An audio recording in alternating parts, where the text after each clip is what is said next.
Alors, un des éléments les plus remarquables en géologie, c'est les chaînes de montagnes, notamment les chaînes de montagnes intracontinentales, comme les Alpes ou l'Himalaya. Ces chaînes de montagnes sont, au niveau de la tectonique des plaques, repérées comme étant des limites de plaques tectoniques, avec donc ici des plaques tectoniques donc comme plaques arabiques, plaques eurasiatiques, plaques africaines, qui sont en convergence. Si on reprend l'exemple schématique ici de la formation de l'Himalaya, avec un continent, donc le continent indien qui fait partie de la plaque indienne, et un continent, donc ici l'Asie, faisant partie de la plaque eurasiatique, qui vont se rentrer en collision pour permettre la formation donc de cette chaîne de montagnes, l'Himalaya. Ceci sous-entend la disparition entre les deux continents d'un océan, qui s'est formé, je vous rappelle, le programme de première S, par une expansion océanique. Et donc le sujet donc de cette vidéo, c'est d'essayer de comprendre comment on va avoir une mise en place de cette subduction qui va permettre la disparition de l'océan et son moteur, ainsi que tous les phénomènes qui vont se passer lors de la subduction. C'est ce que j'ai regroupé donc dans cette partie où on voit l'océan qui disparaît, la lithosphère océanique qui disparaît, et en même temps du continent se crée lors de la subduction et de l'accrétion continentale. Concernant la mise en place de la subduction, on peut calculer assez facilement, grâce à un tableur, à quelles conditions la lithosphère océanique peut-elle devenir plus dense que la sténosphère. La lithosphère océanique, en vieillissant, elle s'éloigne de la dorsale et elle va se densifier jusqu'à un point où elle va posséder une densité supérieure à la densité asténosphérique qui reste, elle, de 3,25. C'est à partir de 35 millions d'années que la lithosphère océanique devient plus dense que la sténosphère. L'observation de la carte de l'âge des fonds océaniques montre assez rapidement que une bonne quantité de surface océanique est occupée par une lithosphère supérieure à 35 millions d'années, ce qui sous-entend que l'âge de la lithosphère océanique est un élément suffisant pour qu'il y ait une subduction, mais il faut aussi qu'il y ait un mouvement de compression qui permette à ce flotteur de s'enfoncer dans la sténosphère. Les zones de subduction sur Terre sont essentiellement réparties autour du Pacifique, qu'on appelle d'ailleurs la ceinture de feu, par rapport à cette activité liée à la subduction, mais aussi on sait que c'est une zone où il y a l'activité sismique très importante. C'est aussi des zones où le relief est important, relief secret, on a la cordillère des Andes à plus de 6000 mètres d'altitude. Donc on va essayer de comprendre comment cette masse continentale se met en place en liaison avec l'activité volcanique qui est visible en surface. Vous pourrez regarder des vidéos qui montrent l'activité volcanique caractéristique des zones de subduction, une activité volcanique explosive marquée par des nuées ardentes, très chaudes notamment, et très rapides. Un exercice assez simple de coupe sur le logiciel sismologue permet de montrer, quelle que soit la coupe dans une zone de subduction, que l'activité volcanique se trouve à une centaine de kilomètres au-dessus de la plaque plongeante, au-dessus de la lithosphère océanique plongeante, quelle que soit la zone de subduction.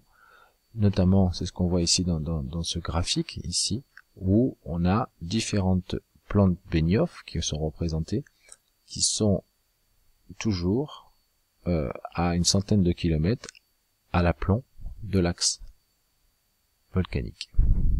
Donc à partir de là, la question qu'on peut se poser, c'est quelle est la partie qui rentre en fusion? Est-ce que c'est la plaque en elle-même, la partie, on va dire, croûte océanique, basalte ou le gabbro, ou est-ce que c'est le manteau qui est au-dessus, donc la péridotite au-dessus de la plaque, ou bien même, pourquoi pas, la plaque continentale, la croûte continentale. Concernant la croûte continentale, on pourrait envisager donc une fusion du granit qui permettrait la formation de la roche volcanique type andésite ou rhyolite. Cependant, la caractéristique principale d'une fusion d'une roche qui va donner du magma, c'est que cette fusion va toujours donner un magma plus riche en silice. Ce qui fait que du granit qui rentre en fusion ne pourra donner qu'une roche avec une quantité de silice supérieure à 70, ce qui n'est évidemment pas le cas, ce qui permet déjà de dire que le granit ne peut pas être l'élément à l'origine des andésites.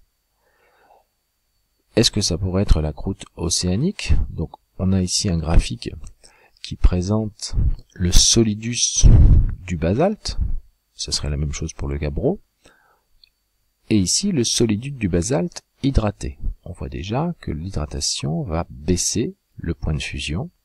Je vous rappelle que le solidus, c'est la limite obtenue expérimentalement entre des conditions qui permettent à la roche de rester solide sur la gauche et à la roche qui rentre en fusion partielle avec une partie de sa masse qui va rentrer en fusion.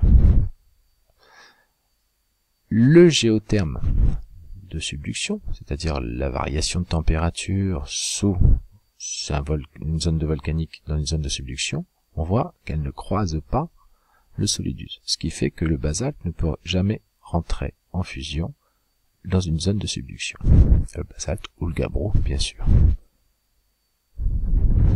Alors si ni la croûte océanique ni la croûte continentale ne rentrent en fusion pour donner les roches volcaniques et plutoniques, on verra après, donc de la zone de subduction, ce doit être la péridotite du manteau. La péridotite du manteau, dont on voit le solidus ici, alors le solidus sec, ne croise pas le géotherme de la zone de subduction.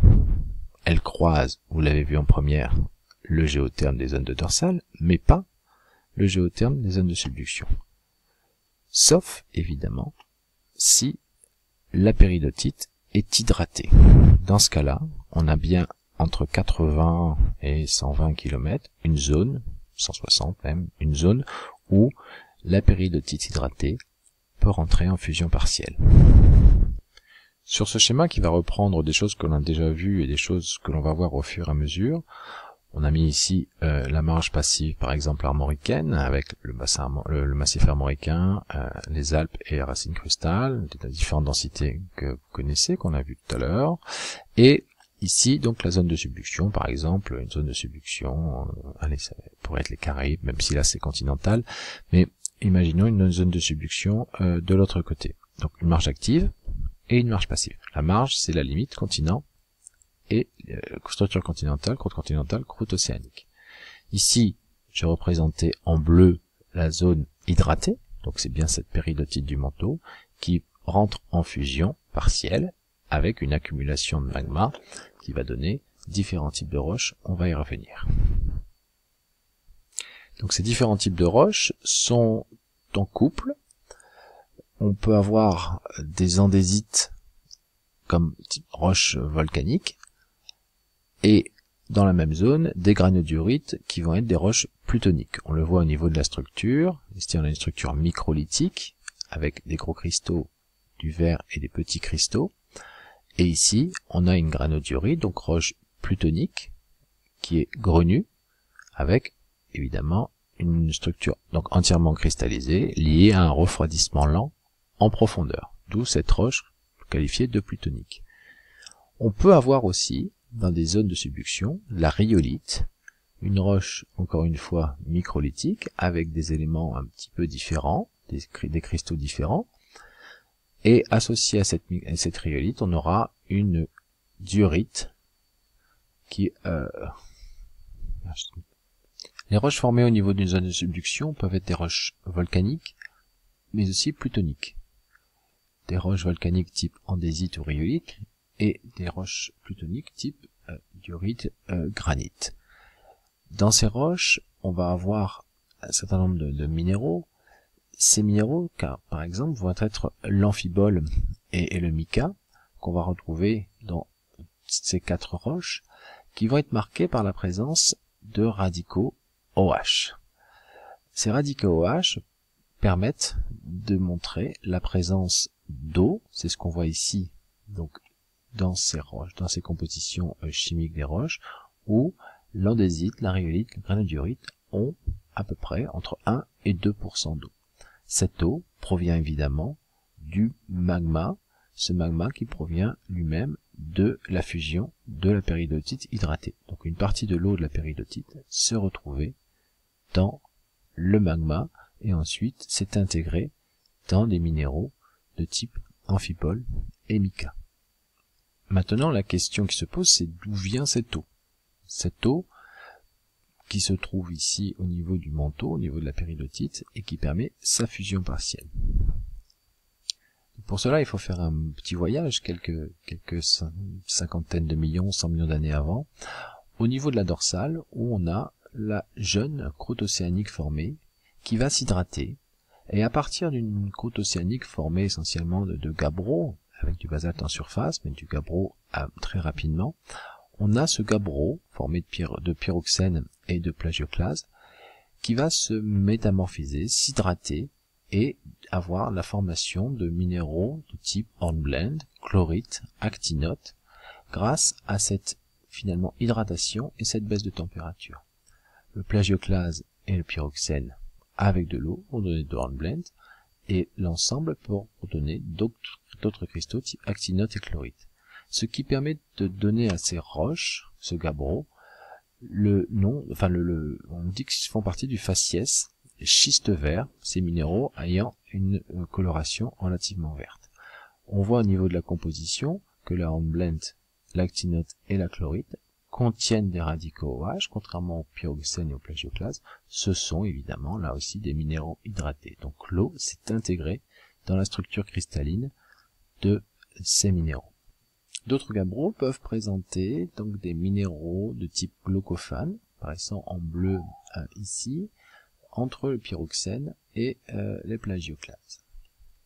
On donne de nom à ces gabbros, on dit qu'ils font partie du faciès schiste bleu. Ce glaucophane, donc caractéristique des faciès schiste bleu, donc formé en profondeur, comme on le voit sur cette courbe expérimentale, et qui se forme grâce à une déshydratation, même si il y a encore des radicaux OH, c'est encore un minéral hydraté, mais qui va être déshydraté. Un autre type de roche peut être observé, c'est le faciès éclogite, caractérisé par les grenats, qui lui se forme dans des conditions de température et de pression un peu plus importantes, donc en profondeur 50 km. On a encore une fois une déshydratation qui se crée lors de la création de ces minéraux. Le grenat et la jadéite étant des minéraux complètement déshydratés.